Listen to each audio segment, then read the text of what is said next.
All right, let's move things along here. A class action lawsuit may be on the way for Air Canada. There's an argument here about how the term no-show is used, how certain taxes are charged and then not reimbursed when booking a flight for Air Canada. Let's find out more. Joey Zukran is an attorney at LPC Avocat, leading the class action lawsuit. Joey, you've never met a class action lawsuit you didn't like, right? Oh, you say occasionally, but this one we like a lot. I think you explained it really well in the intro. The issue is actually the way Air Canada says that the tickets are not refundable, which is wrong, misleading, and illegal. Okay, so let's dive into that for our listeners here. What kind of ticket purchase are we talking about? So essentially, Air Canada sells several fares. When anyone who's traveled out of Montreal has probably used Air Canada, or anywhere out of Canada, for that matter. We're looking at the economy basic fare. So the fare where you see those three options that they give you when you see the price you like, and then they put in big, bold letters, non-refundable. So when you're choosing a non-refundable ticket, the reasonable average consumer will obviously understand that the ticket is not refundable, meaning if you don't show up or if you can't go for whatever reason, you lose all your money. So in the case of the lead plaintiff, he had booked a flight from Miami to Montreal and paid an economy basic flight. However, $62 out of his $300 ticket were on account of different taxes. And the purpose of Air Canada collecting these taxes are to remit them to the authorities. So I'll give you an example. And to the authorities if the person travels. So here are the examples. September 11th security fee, $5.60 US. Animal and plant health inspection service fee, $3.83 US. Immigration user fee, $7. And the list goes on. When you add up all these fees, the purpose of which are to hand from Air Canada to hold them in trust and hand them over to these governmental authorities, it added up to $62. Now, when my client was a no-show, Air Canada didn't reimburse him these fees.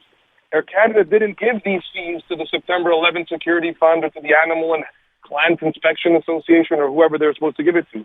They actually kept them in their bank accounts, in their coffers, generated interest on those money, and have kept them since. Oh, my goodness. So now you definitely have my attention here. And I'm not a judge, but if I was a judge, I'm very interested. Okay. So you're telling me that you book these non-refundable fares. Obviously, a big chunk of that is taxes. And Air Canada doesn't have to pay. If you don't take that flight, Air Canada doesn't have to pay those taxes. And they're keeping the money. That's what you're telling me. Exactly what I'm telling you. It actually gets worse because not only are they keeping the money, but they're telling you, the consumer, that the ticket is non-refundable. But then if you look at their fine print on page 28, and I'm being a little bit sarcastic, of one of the many hyperlinks after they told you 6 times in big bold letters that it's not refundable, there is a procedure whereby you can go and claim a refund. So all this time, they essentially misled you, deceived you into thinking it's non-refundable, but think they can protect themselves by saying, oh, no, wait a minute, here's the hyperlink where you can actually go and claim the refund. We've been holding your money all this time, but here are the steps to claim it if you've obviously gone through the hoops and maybe consulted a lawyer or two who would understand that here's the way to get it refunded. So it's egregious conduct. We're asking for a full refund of the taxes and punitive damages because up until today, they haven't changed their practice. They're the only airline in Canada doing it this way. You know, we've done tests with Air Transat, Porter, WestJet. None of them mislead and dupe the consumers this way. Air Canada is the only one, and that's why we're going after them. Well, this is important too, because you actually, thanks for bringing that up, because that was my next question: how other airlines deal with this. Let's say with other airlines, if you cancel, if you don't make your flight, or you cancel your, I know it's non-refundable, but you cancel, you say you're not going to take the flight. Do they automatically send you back the portion that was taxes, or do you have to make a special request to get that money back?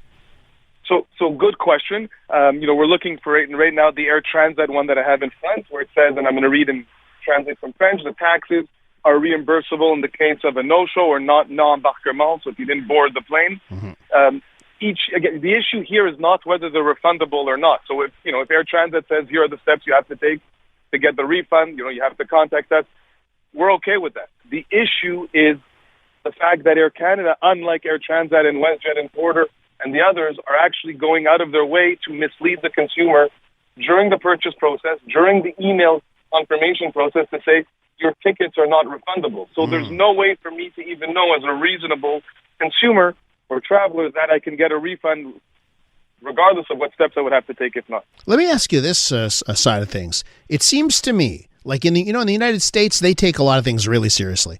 So if it's a flight to the U.S. and there's all these fees, you remember the September 11th fee and the immigration, all these fees, right, that U.S. authorities charge. It seems to me like it would be highly, highly, highly illegal in the U.S.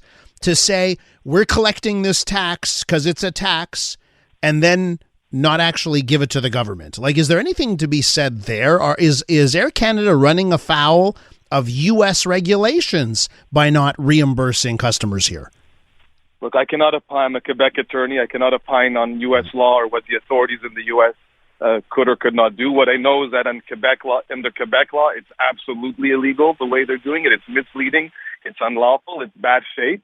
Whether Air Canada will run afoul with the American authorities, it's something they should be concerned about. I think they should be very concerned about this case.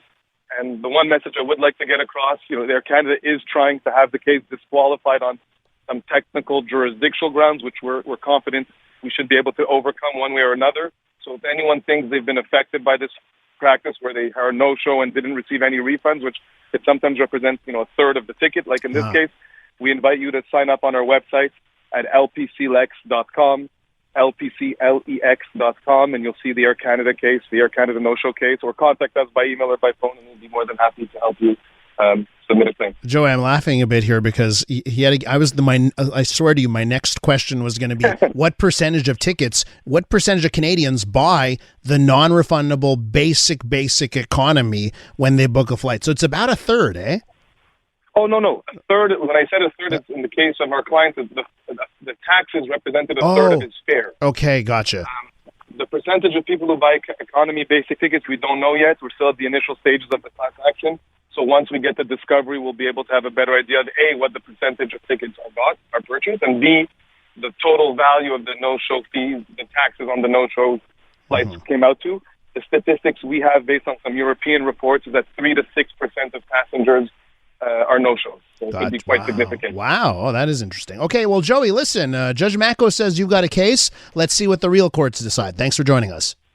Thank you, Your Honor. I love that. Joey Zukran right there, attorney at LPC Avocat. And do go check out the website if you feel that you've been taken for these fees that haven't been refunded. When we return on the Elias Mako Show, in transit for today, we're going to be joined by a member of Ensemble Montreal, and we're going to talk about public transit for seniors and improvements they want to see happen. That's next.